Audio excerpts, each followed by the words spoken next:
Usa ba ka sa mga frontliners nga nangita og budget-friendly nga mountain bike diri sa Cebu? Or usa ba ka sa mga trabahante nga ganahan mag-bike to work or student nga ganahan mag-bike to school? Well, sa kani nga video, hatagan ta mo og Cebu's top 10 budget mountain bikes below 25,000. So don't skip.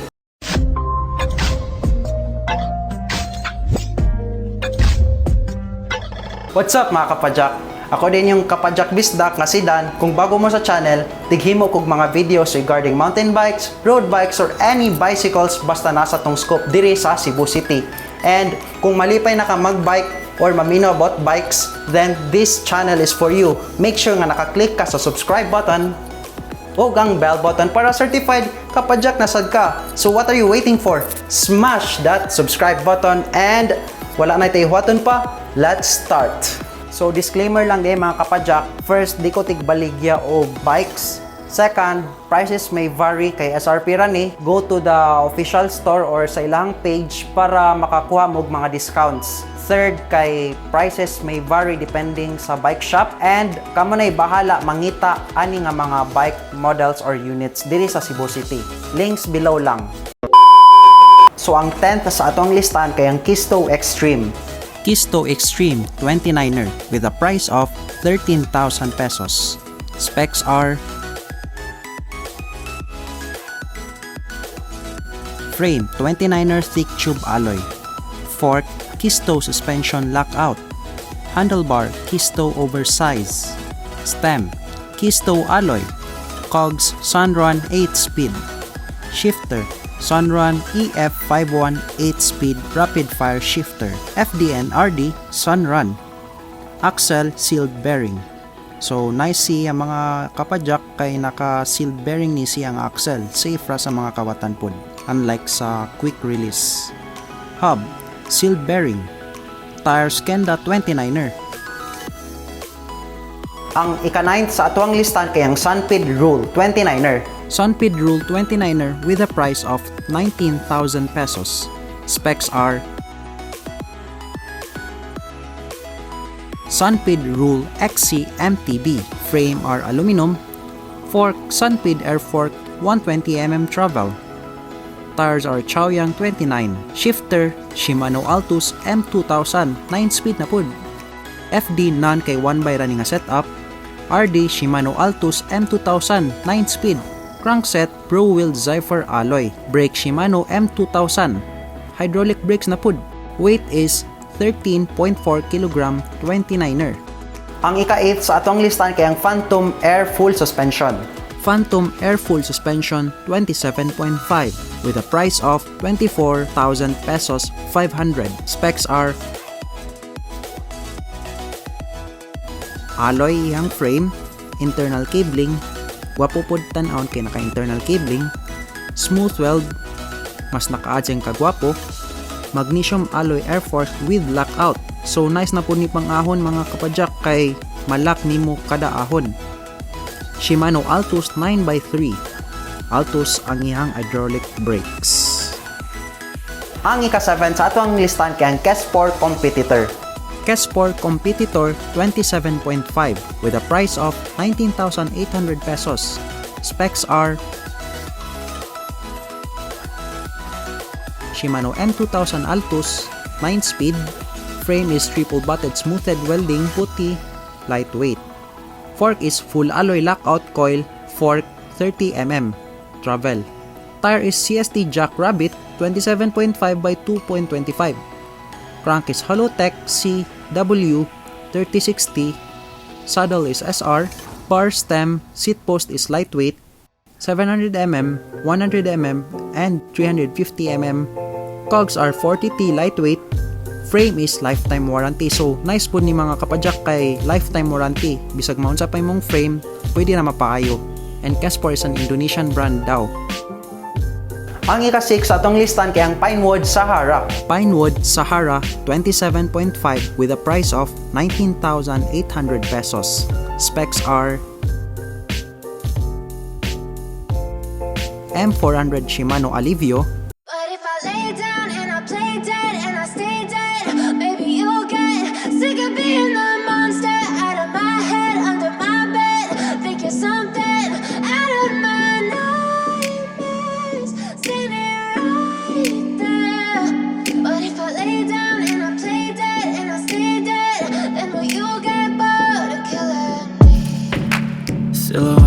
it like a taunt. Never really know just what you want. With you I don't ever feel calm. I can feel the sweat inside my palms. Play with me like cats and a string. You don't understand the pain it brings. You don't ever wanna give me wings. You don't ever wanna set me free. You know I'm addicted to you, and it's twisted, you've been gifted with the evil voodoo. Got me coming back for more, even when I've been screwed. Dolls full of pins, pierce my heart straight through. I got issues in my head, I like you in my bed, but you keep me on red. Oh, everything is like a test, I better not text or I'll come off desperate. But if I lay down and I play dead and I stay dead, baby, you'll get sick of being the monster out of my head, under my bed, thinking something out of my nightmares, standing right there.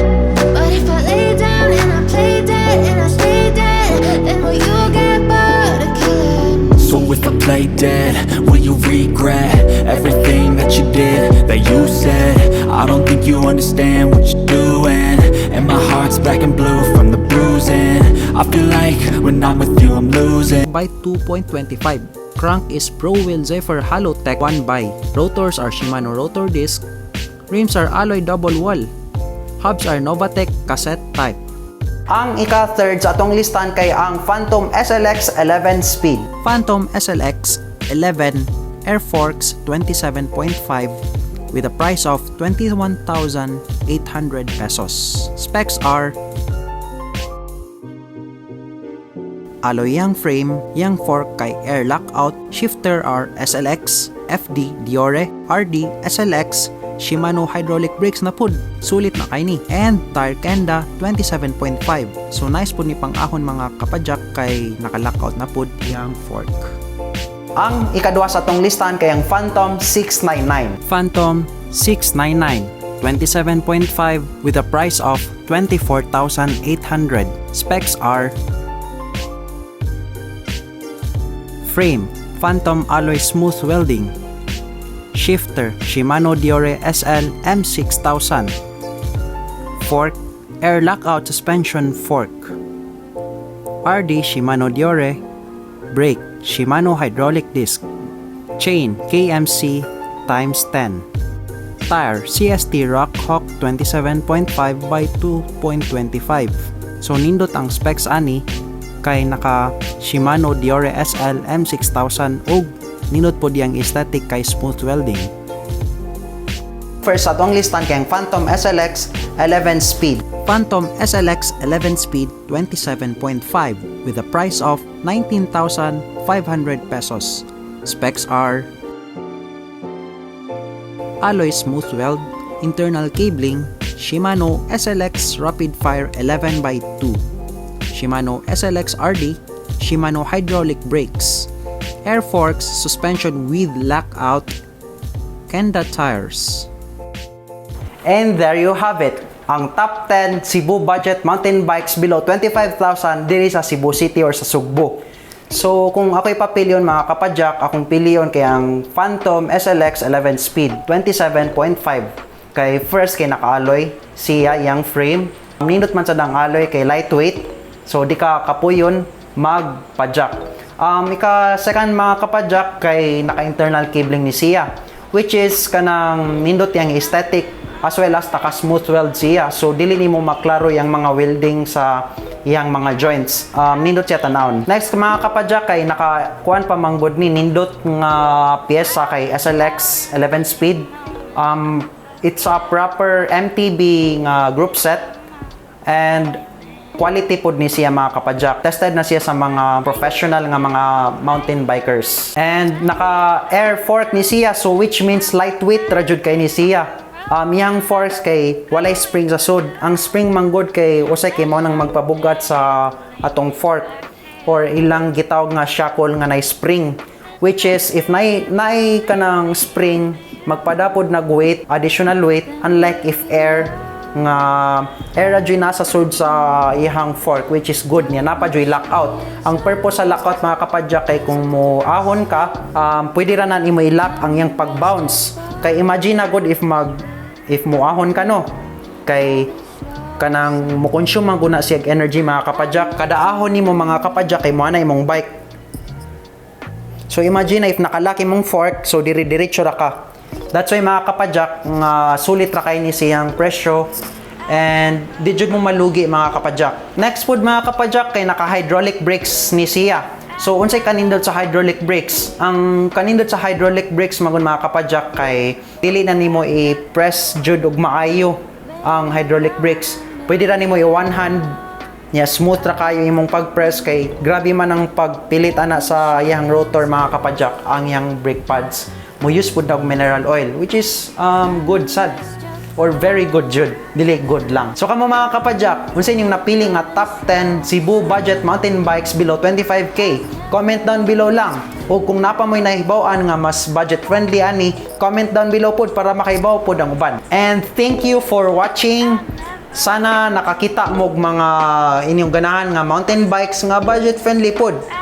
And also, shoutout kay Eduardo, also kay Alfaiz, shoutout sa inyo ha, and thank you po sa support.